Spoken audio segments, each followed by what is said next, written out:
مسجد نبوی کے بالکل سامنے گیٹ نمبر 305-7 کے باہر یہ بہت خوبصورت اور نئی تعمیر شدہ مسجد ہے. مسجد سیدنا علی بن عبد المطلب.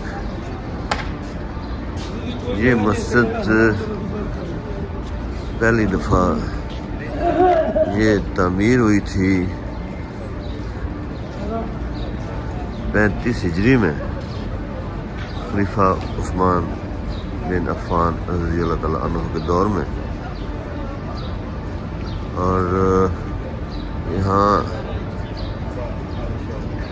ایک دفعہ عید الاضحیٰ نبی کریم صلی اللہ علیہ وسلم نے بھی ادا فرمائی تھی.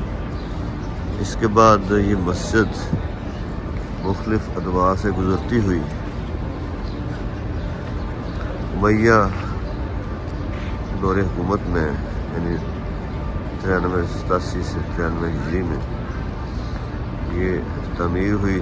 اس کے بعد 1881 ہجری میں المنصوری نے جو مدینہ کا شہزادہ تھا اس نے اس کو دوبارہ تعمیر کیا.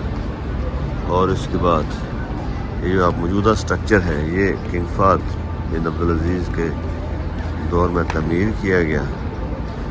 1411 ہجری میں مسجد کو ریکنسٹرکشن کرنے کے بعد اس کو وسیع کیا گیا. Also restored and maintain during the reign of king Abdullah bin Abdulaziz in 1434 ہجری 1434 ہجری.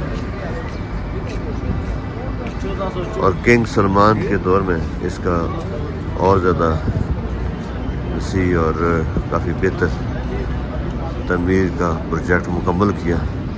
یہ مسجد ہے, بڑے اس کے محراب ہیں, اوپر ایک گنبد ہے اور ساتھ آپ ایک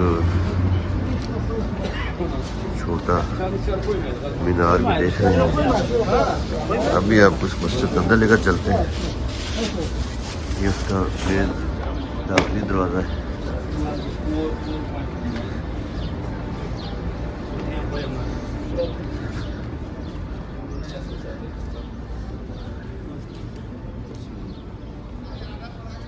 یہ اوپر اس کا بڑا ایک گنبد کا اندرونی حصہ ہے, فانوس لٹکتا ہے.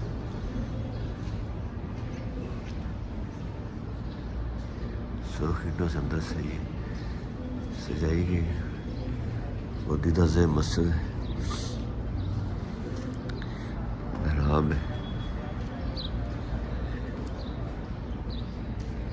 گنبد کا ایریا. یہ مسجد ہے.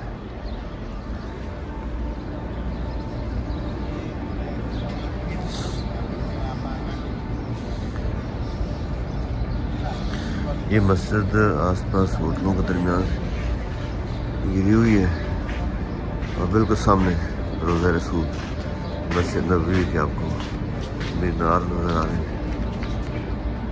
اس مسجد کا آپ کو ایک اور ویو دکھا رہے ہیں. یہاں پر آپ کو اس کے اس کونے سے اس کا بڑا جو ایک نوکیلا